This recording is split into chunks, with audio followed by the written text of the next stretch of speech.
How do we learn new skills as fast as possible? And today we're going to especially talk about how we can learn new movements. So for example, in sports, how we can learn a new sport as quickly as possible, or a new instrument, anything that involves any certain kind of movement. In order to answer this question, let's have a look at a study. So in this study, people were blindfolded and they were asked to draw a 3-inch line while they were blindfolded. And they would be told wrong if they didn't manage at all, and right if they managed to make that line as straight as possible. And it turned out that by telling them that it was right, and it turned out that this actually helped them improve and get better at making this line as straight as possible. And the conclusion of the study was that positive reinforcement, so saying that the participant actually managed to do it right, was rewarding and therefore led to better performance. However, another group of researchers wanted to see whether this conclusion actually was right, whether it really was because they were positively reinforced, or whether it basically just was because they got this immediate feedback. So in this study, the participants had to do exactly the same task, also had to make this line as straight as possible while they were blindfolded. And they split these groups into 4 different groups. One didn't get any feedback at all. The second one was told whether they actually managed to do it or not. The third group was also told what they did wrong or what they did right. And in the fourth group, they basically just gave them totally useless feedback.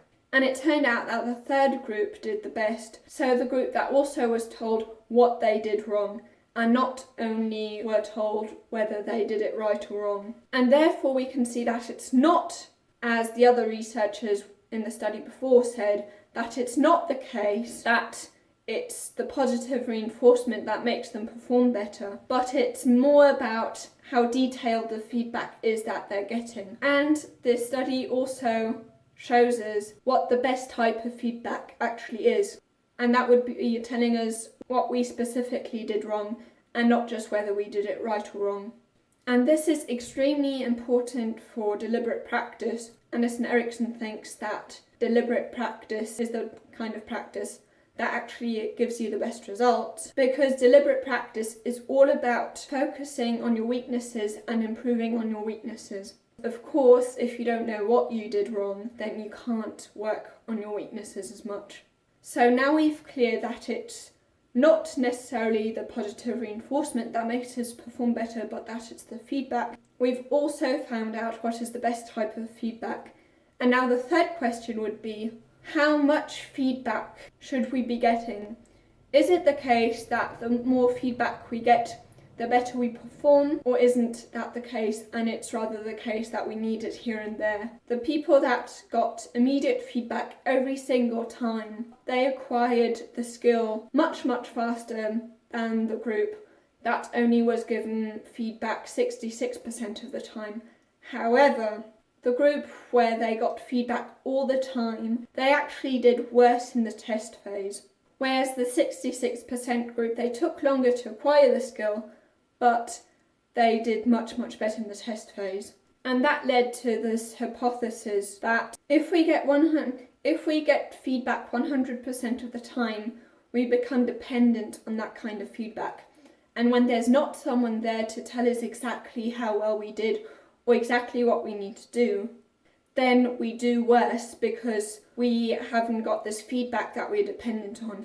Whereas in the other group, who didn't get feedback all the time, they actually had the opportunity to actually learn from their own mistakes, come to their own conclusions about what they did wrong and what they need to do better, without someone else having to tell them what they need to do next, what they're doing well or not. Therefore, the best way to learn a skill is to get feedback 100% of the time at first, because then you acquire the skill more quickly. However, after you've become more or less good at that skill, if you want to continue performing at your best, you then need to make sure that you don't get feedback 100% of the time, because you want to make sure that you don't become dependent on that feedback. Now, the next question would be, is it better to practice all at once, or is it better to spread out our practice and do less at a time, but maybe more often? And the answer is that actually spreading out your practice sessions works better. However, this mostly only is the case in the beginning. In the long run, it doesn't make much of a difference, but in the beginning, for acquiring the skill, having practice sessions more often but for less time actually makes us perform better. Now, if you want to know more tips on how to learn new skills, you can watch this video here.